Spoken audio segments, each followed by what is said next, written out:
అనకాపల్లి జిల్లా నక్కపల్లి మండలం అమలాపురం గ్రామంలో హోంమంత్రి మంగళపూడి అంతా పర్యటించారు. ఈ మేరకు గ్రామానికి చేరుకున్న ఆమెకు గ్రామస్తులు ఘనస్వాగతం పలికారు. అనంతరం గ్రామంలో కనక మహాలక్ష్మి అమ్మవారిని దర్శించుకున్న మంత్రి ప్రత్యేక పూజలు నిర్వహించుకున్నారు. అనంతరం సుపరిపాలనలో తొలి అడుగు కార్యక్రమంలో పాల్గొన్నారు. ఈ సందర్భంగా ఇంటింటికి వెళ్లి ఏడాది కాలంలో ప్రభుత్వం చేసిన అభివృద్ధి సంక్షేమ పథకాలను వివరించారు.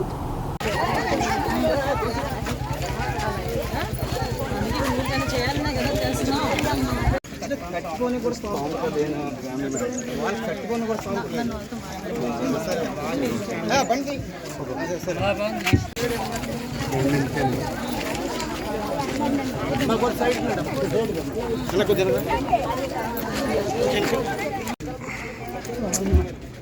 హలో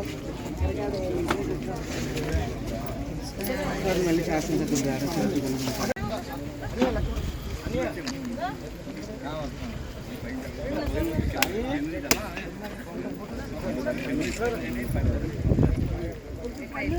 తాతయ్యకి చర్చిపెట్టి కాచి రాలేదని చచ్చిపోతే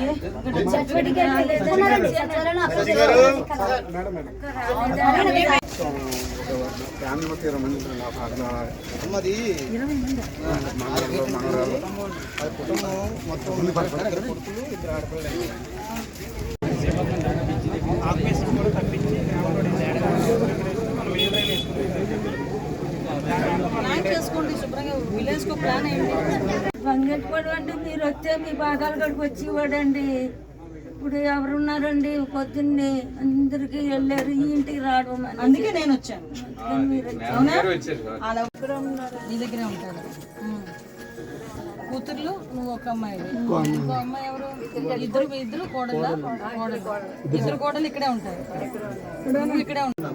మనం 2 సార్లు ఇల్లు ఇచ్చాము. 2 సార్లు ఎంతమంది పిల్లలు నీకు? ముగ్గురు పిల్లలు. ముగ్గురు పిల్లలా? ముగ్గురు పిల్లలు ఏం చదువుతున్నారు? కింద పక్కన పెట్టు.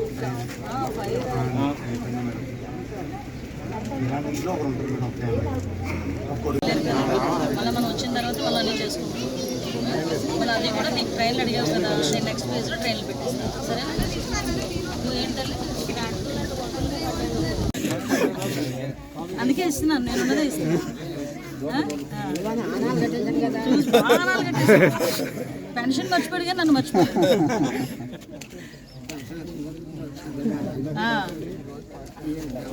పవన్ కళ్యాణ్ గారు, ఇవి చంద్రబాబు నాయుడు కొడుకు లోకేష్ బాబు, రామారావు గారు, ఎన్టీ రామారావు గారు.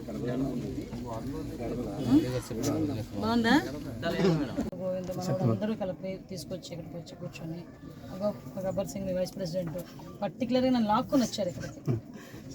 వచ్చినందుకు నిజంగా మీరు నిజంగా మీకు నేను వచ్చాను. నేను మీకు ఎలా చేయాలి, ఏం చేయాలో ప్లాన్ చేసుకుంటాను. చేసుకుని ఏదో రకంగా అంటే గవర్నమెంట్ నుంచి వచ్చిన స్కీమా మీరు కట్టుకోలేరు కాబట్టి ఏదైనా ఎక్స్ట్రా ఎవరినైనా తీసుకొచ్చి మనం ఫండింగ్ ఇప్పించడం ఏదో చేసి నీకైతే గూడైతే ఏర్పాటు చేస్తాను. ఇంతకుముందు తక్కువ ఉండేది, 4,000 ఇస్తున్నారు. చంద్రబాబు నాయుడు గారు చెప్పినట్టు ఇస్తున్నారా? మరి ఇస్తున్నారా? మీరు అందరూ ఇప్పుడు ఏం ఎలక్షన్లు ఏం లేవు. ఉదయాన్నే వచ్చి మీ ఊరు ఎలా ఉంది, నువ్వెలా ఉన్నావు అందరూ చూసి రమ్మని నా చంద్రబాబు నాయుడు. అందుకే వచ్చాను. అలాగేనా? ఇది ఇలా పట్టుకో. సరే, ఇంకో పాంప్లెట్ కూడా ఇవ్వండి ఒకసారి. ఒక మంచి వాతావరణం. అందరూ కూడా అమాయకులు.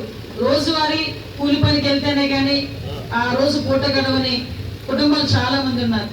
ఈ రోజు వాళ్ళందరికీ కూడా సంక్షేమ కార్యక్రమాలు అందించాలి, వాళ్ళందరినీ కూడా ఒక మంచి భవిష్యత్తు ఇవ్వాలనే ఉద్దేశంతోనే ఎన్డీఏ కూటమి వచ్చిన తర్వాత ప్రత్యేకంగా డిజైన్ చేసుకున్నాం, ప్రోగ్రామ్ డిజైన్ చేసుకున్నాం.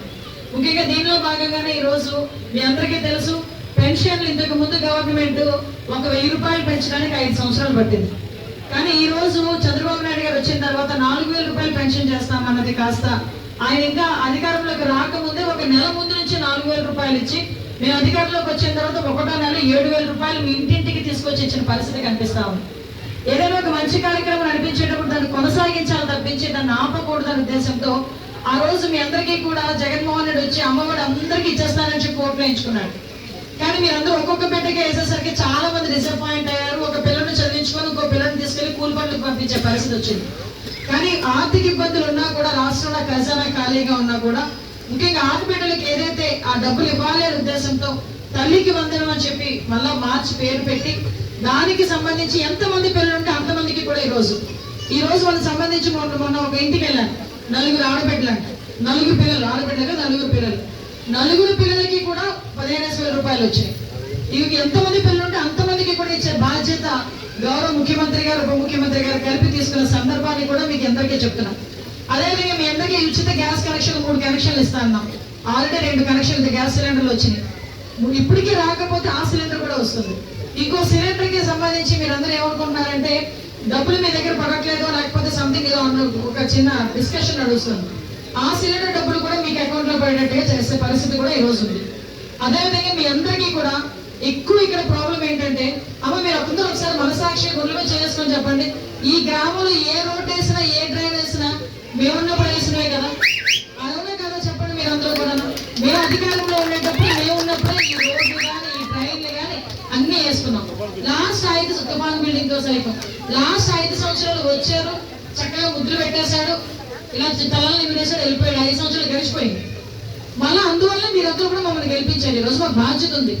డెఫినెట్ గా ఇక్కడ నాయకులు కూడా నేను మెచ్చుకోవాలి. ఇక్కడ ప్రెసిడెంట్ ని, వైస్ ప్రెసిడెంట్ ని, మా గోవింద్, అప్పలరాజు వీళ్ళందరూ కూడా మీ పాత వీధులు ఏదైతే చిన్న చిన్న సందుల్లో ఉన్న విలేజ్ గ్రామాలు అవి, ఈవెన్ దో మీకు చిన్న చిన్న గొడ్లవి ముందుకు వచ్చినారు, మెట్లు వేసుకున్నారు, కానీ రోడ్డు సరిగా లేదంటే వాళ్ళ సొంత డబ్బులు పెట్టుకొని అక్కడ గ్రావెల్ రోడ్డు పోయించిన పరిస్థితి కూడా మీకు గుర్తు చేయాలి. ఈ రోజు ఎందుకంటే పెద్ద మనిందమ్మా ఆ బాబు వేసాడమ్మా అని చెప్పి, కానీ ఈ రోజు అక్కడ మీకు డ్రైన్లు కూడా ప్రాబ్లం ఉన్నాయి. అయితే నేను ఒకసారి వచ్చి చూస్తాను, మీరు చూడగలరు కాబట్టి కంపల్సరీ వచ్చి చూస్తాను, ఎందుకంటే మీ కష్టం కూడా నాకు తెలియాలి. అయితే నేను వచ్చిందంటే సెక్రటరీ కూడా చెప్పారు, అసలు అక్కడ డ్రైన్ వేయాలి అంటే ఆ డ్రైన్ వేయాలంటే పాసిబిలిటీ ఉందా లేదా, పాసిబిలిటీ లేకపోతే డ్రైన్ ఏ రకంగా అరేంజ్ చేయాలి అన్నది ఒకసారి ఎస్టిమేషన్ వేసి నాకు ఇవ్వండి. నేను వాళ్ళందరి కోరిక మేరకు అయితే విలేజ్ లోకి వెళ్ళి చెప్తాను, కానీ అక్కడ నాకు వాళ్ళ సమస్య ఏంటనేది నాకు అవగాహన వచ్చింది. కాబట్టి డెఫినెట్ గా నేను చేస్తాను. మీరందరూ కూడా నాకు ఎస్టిమేషన్ వేసి పంపించండి. గ్రామం తరపు నుంచి కూడా నేను ఒకటి అడుగుతున్నాను మిమ్మల్ని అందరినీ కూడా, మీరేం చెప్తే నేను అది చేస్తాను కదా, మరి నేనేం చెప్పినా నేను ఒకటి చేయాలి కదా. నేనేది మిమ్మల్ని తీసుకొచ్చి నాకు అది చేయండి ఇది చేయండి అని అడగను. మీ ఇంట్లో బాబు పెద్ద లక్ష్మణరావు గారికి, ఈరోజు ఈ కార్యక్రమాన్ని ముఖ్య అతిథి రాష్ట్ర వ్యవసాయ మంత్రులు సోదరిమణి అనితమ్మ గారికి, మీరు ఎలా ఉన్నారు, మీ బాగోగులు ఏంటి, మీకు ఇల్లు ఉందా, మీకు వాకిలు ఉందా, మీకు పెన్షన్ వస్తుందా, మీకు తల్లి కొందరు వచ్చిందా, గ్యాస్ ఇచ్చారా, ఇవన్నీ అడిగి వచ్చి చెప్పుకు రాజకీయ నాయకులు ఎవరైనా చూసారా? ఈరోజు మేము వచ్చాం, దయచేసి ఆదరించండి. మీకు ఎవరైనా కష్టం వస్తే వినడానికి మేము సిద్ధంగా ఉన్నాం. ఆ కష్టం ఇమీడియట్ గా తీర్చడానికి కూడా ఈరోజు గవర్నమెంట్ సిద్ధంగా ఉంది. దయచేసి మీ విషయంలో అందరూ కూడా సహకరించండి. చాలా మంది ఇక్కడ ఉన్న విలేజ్ లో నేను కూడా చూసాను, 2398 మంది గ్రామ జనాభా రాశారు. కాకపోతే దాంట్లో ఇల్లులు చూస్తే నాకు నిజంగా చాలా వండర్, 2389 ఇల్లులు ఉన్నాయి. దానికి హౌస్ హోల్డ్స్ అయితే 438 హౌస్ హోల్డ్స్ ఇచ్చారు. కానీ ఇక్కడ చూస్తే రేషన్ కార్డు చూస్తే 700 చిల్లర ఉన్నాయి రేషన్ కార్డు. అంటే ఇంచుమించుగా ఒక్కొక్క ఇంట్లోనే 2 ఫ్యామిలీస్ 3 ఫ్యామిలీస్ ఉంటాయి. అందువల్ల ఇల్లుల సంఖ్య తక్కువ ఉంది, జనాభా ఎక్కువ ఉంది ఇక్కడ కదా. సో నేను మీరు చెప్పడమే కాదు, నాకు సాక్షాత్తు నాకు రిపోర్ట్ ఇచ్చారు.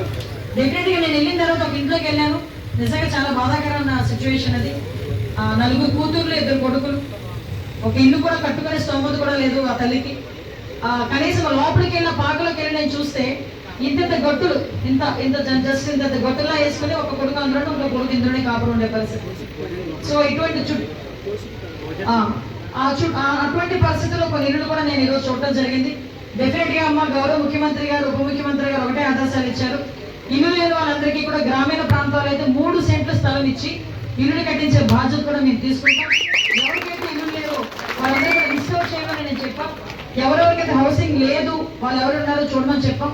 అమ్మ నాకు ఇంకా 4 సంవత్సరాల టైం ఉంది, 4 సంవత్సరాల్లోనే ప్రశాంతంగా మీకు చేయాల్సిన పనులన్నీ చేసి అప్పుడు ధైర్యంగా మీ దగ్గరకు వచ్చి ఓటు అడగకపోయినా కూడా మా అనితమ్మ ఓటు అయ్యాలని అనుకునేటట్టుగా నేను చేసుకుంటాను. దానికి మీరందరూ సహకరించండి చాలు. ఇంకోటి, ఇక రైతులకి కొంతమంది సమస్యలు ఉన్నాయి, కొంతమంది రెచ్చగొడుతున్నారు. దయచేసి ఒకటే చెప్తున్నా, ఇక్కడ ఏ రైతుకి కూడా అన్యాయం జరిగే పరిస్థితి రానివ్వను, అది నా మాట. ఎందుకంటే ఈ రోజు మనకి ఇక్కడ కమింగ్ సూన్ ఇక్కడ మంచి మంచి ఫ్యాక్టరీస్ వచ్చినా ఇక్కడ ఉన్న వాళ్ళకి అందరికీ కూడా ఉపాధి అవకాశాలు అవుతాయనే ఉద్దేశంతో ఈ రోజు ఫార్వర్డ్ స్టెప్ వేసాం. దానికి లాస్ట్ ఫస్ట్ ఫేజ్ లో మన విలేజ్ లో చాలా మంది కొంచెం రోడ్డు మన డబ్బులు ఇచ్చారు, చాలా మంది డబ్బులు కూడా పడినాయి. ఇంకా కొన్ని ప్లేసులు ఉన్నాయి వాటికి ఇంకా డబ్బులు పడలేదని నాయకులు కూడా నా దగ్గరికి వచ్చి మొన్నే మాట్లాడారు చాలా మంది.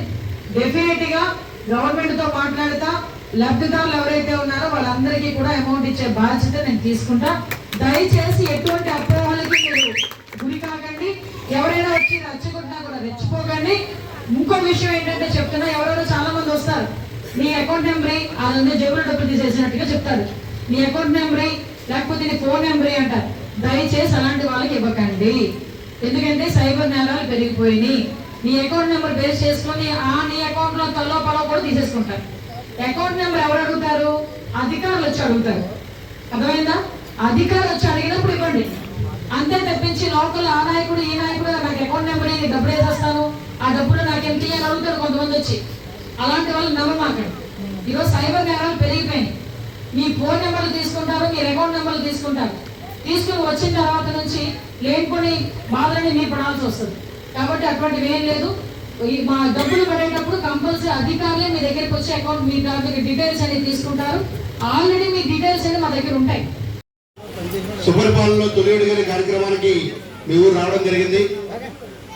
ఈరోజు మీ గ్రామంలో ఇంటింటికి తిరగలేదు. ఓ సంవత్సరమైన సందర్భంగా, కూటమి ప్రభుత్వం సంవత్సరమైన సందర్భంగా